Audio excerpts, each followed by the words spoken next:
Top quality और consistent performance के लिए सिर्फ सिल्वर पंप नाम याद रखना।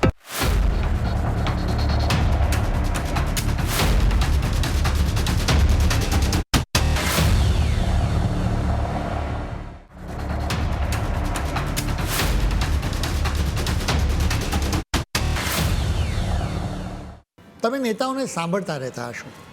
નેતાઓનું મુખ્ય કામ જ બોલવાનું હોય છે. એ અલગ વાત છે કે તેમના શબ્દોનું ખૂબ જ મહત્ત્વ હોય છે. એની પાછળ ચોક્કસ ગણિત અને સમીકરણો રહેલા હોય છે.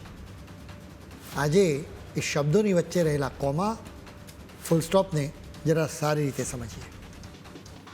અત્યારે આખી દુનિયામાં ચર્ચાના કેન્દ્ર સ્થાને રહેલા ડોનાલ્ડ ટ્રમ્પ વિશે જ અમારે આ વાત કરવી છે.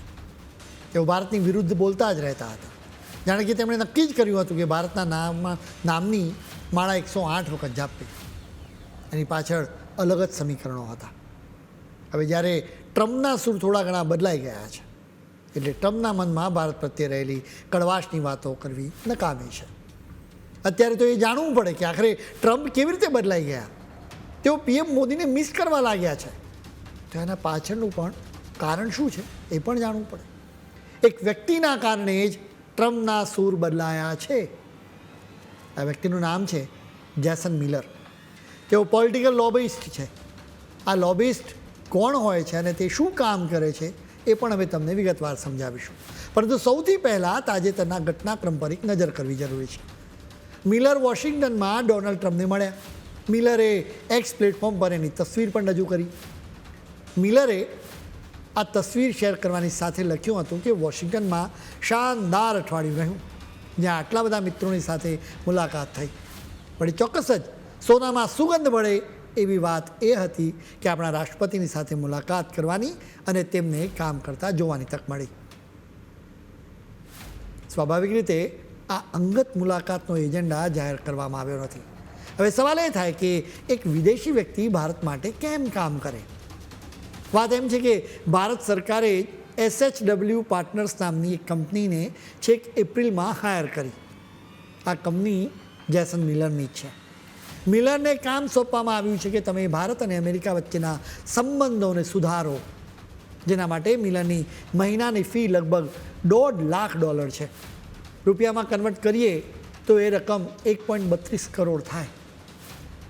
હવે મૂળ વાત પર આવીએ કે આ લોબિસ્ટ શું કામ કરે. વોશિંગ્ટનમાં અનેક લોબિંગ ફર્મ્સ છે જેમનું મૂળ કામ જ લોબિંગ કરવાનું હોય છે. તમે લોબિંગને લાંચ ન સમજતા, એટલે કે ગુજરાતી ભાષામાં જો કહીએ ને તો વહીવટદાર ન સમજતા. લોબિંગમાં રાજકારણીઓને પ્રભાવિત કરવામાં આવે છે, જેના માટે તેમની સાથે વાતચીત કરવામાં આવે છે. લોબિસ્ટ તેમના ક્લાયન્ટનો દૃષ્ટિકોણ સારી રીતે નેતાઓને સમજાવે છે. અમેરિકામાં આ કામગીરી કાયદેસરની છે. અલબત્ત લોબિસ્ટ પર રેગ્યુલેશન્સ હોય છે.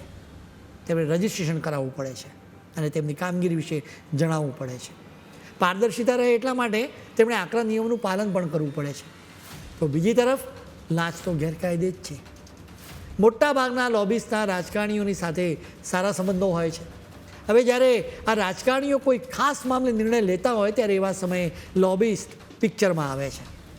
હવે આ લોબિસ્ટ કેવી રીતે કામ કરતા હોય છે એની સામાન્ય લોકો કલ્પના પણ ન કરી શકે. જ્યારે પણ ચૂંટણી યોજાય ત્યારે પાર્ટીઓને રૂપિયા કે ડોલર જોઈએ. વળી અમેરિકામાં તો ભરપૂર ડોલર જોઈએ. આ ડોલર મેળવવાનું કામ પોલિટિકલ એક્શન કમિટીને સોંપવામાં આવે છે. હવે આ પોલિટિકલ એક્શન કમિટીને લોબિસ્ટથી જ રૂપિયા આપે છે. એટલે કે પરોક્ષ રીતે નેતાઓને ચૂંટણી લડવા માટે રૂપિયા આપે છે. તેઓ સામાન્ય રીતે ઉદ્યોગપતિઓ અને નેતાઓ વચ્ચે એક સેતુ એટલે કે બ્રિજ તરીકેનું કામ કરે છે. અહીં નિયમ તો એ છે કે અમેરિકામાં સંસદ સભ્ય લોબિસ્ટ પાસેથી સીધા જ ડોલર ન લઈ શકે. આ લોબિસ્ટ અમેરિકન સંસદની લોબીમાંથી પસાર થતાં સંસદ સભ્યનો સંપર્ક કરે છે. જો સંસદ સભ્યને રસ પડે તો એ વાતચીત કરે. અહીંથી વાત આગળ વધે. તમને જાણીને આશ્ચર્ય થશે કે અમેરિકામાં ન્યાય વિભાગ અને ફેડરલ રિઝર્વમાં પણ લોબિંગ થાય છે. અમેરિકામાં લોબિંગ ગ્રુપ્સે વર્ષે 2023માં $4.26 અબજ ખર્ચ કર્યો હતો. આટલા ડોલર તેમણે ખર્ચ્યા હતા, જેની સામે તેમને તેમના ક્લાયન્ટ્સ તરફથી ખાસી મોટી રકમ મળી હોવી જોઈએ. હવે સવાલ એ છે કે ભારત સરકારે આટલા બધા લોબિસ્ટમાંથી મિલરને જ કેમ પસંદ કર્યું. એનો જવાબ એ છે કે ટ્રમ્પ સાથે મિલરનું કનેક્શન છે. ભારત સરકારે મિલરની કંપનીની સાથે 1 વર્ષના સમયગાળા માટે $18 લાખ કોન્ટ્રાક્ટ કર્યો છે. મિલર ભૂતકાળમાં ટ્રમ્પના પોલિટિકલ કેમ્પેનની સાથે જોડાયેલા હતા.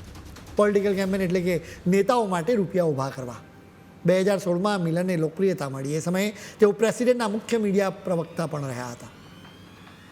મિલર ટ્રમ્પના સ્ટ્રોંગ સપોર્ટર છે.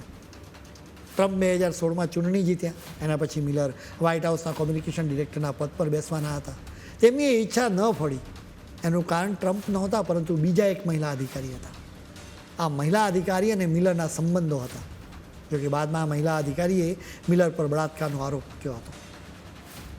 આવો ભૂતકાળ હોવા છતાં ટ્રમ્પે મિલરને પડતા નહોતા મૂક્યા. ટ્રમ્પના નજીકના માણસોમાં મિલર સામેલ હતા. એટલું જ નહીં, વર્ષ 2020 અને 2024ની ચૂંટણીઓમાં મિલરે ટ્રમ્પ માટે ખૂબ જ પ્રચાર કર્યો હતો. તેઓ ટ્રમ્પની પાર્ટીના નેતાઓની સાથે પણ કામ કરતા રહ્યા. મિલરે વર્ષ 2020થી લોબિસ્ટ તરીકે રજિસ્ટ્રેશન કરાવ્યું હતું. હવે આપણા ફાયદાની વાત કરીએ કે મિલરને કરોડો રૂપિયા આપવાથી આપણને લાભ થશે ખરો? સવાલ વ્યાજબી છે. ટ્રમ્પના સૂર જે થોડા ઘણા બદલાયા છે, જે બતાવે છે કે મિલરે તેમનું મિશન પાર પાડ્યું છે. આમ પણ અમેરિકામાં લેવામાં આવતા નિર્ણયોમાં લોબિસ્ટનો બહુ મોટો રોલ હોય છે. ભારતે મિલરને એપ્રિલમાં હાયર કર્યા હતા. હજુ તો બીજા 6 મહિના તેઓ ભારત માટે કામ કરવાના છે. એટલે શક્ય છે કે તેઓ ટ્રમ્પને મનાવવા માટે વધારે પ્રયત્નો કરશે, જેનાથી ખાસો એવો ફરક પડશે. આપણે એટલું જ ઈચ્છીએ કે ટ્રમ્પે લાદેલા ટેરિફ કોઈ પણ સંજોગોમાં ઘટે. તમારે એક વાત જાણવી જરૂરી છે કે લોબિસ્ટને હાયર કરવા એ કોઈ નવી રીત નથી. વિદેશ મંત્રાલયના પ્રવક્તા રણધીર જયસ્વાલે મે મહિનામાં જ કહ્યું હતું કે અનેક દશકાઓથી લોબિસ્ટને હાયર કરવામાં આવે છે. 1950ના દશકથી જુદા જુદા દેશોની સરકારો તેમને હાયર કરે છે. જરૂરિયાત મુજબ દેશો અમેરિકામાં રહેલા તેમના દૂતાવાસો મારફત આ કામગીરી કરે છે. એટલે કે ભારતના કેસમાં અમેરિકામાં રહેલા ભારતીય દૂતાવાસ મારફત કામગીરી થાય છે. 2007માં અમેરિકા સાથે પરમાણુ કરાર પહેલાં ભારતનો કેસ મજબૂત કરવા માટે લોબિંગ એજન્સીઓને રોકવામાં આવી હતી. અમેરિકામાં વોશિંગ્ટન અને બીજા શહેરોમાં આ કામગીરી મોટા પાયે થાય છે. જેસન મિલરના કેસથી સ્પષ્ટ થાય છે કે સમાચારોમાં જે જોવા મળે છે એ તો ઉપર છેલ્લું જ હોય છે. મોટી ઘટનાઓમાં એ હિમશિલાની ટોચ જેવું હોય છે.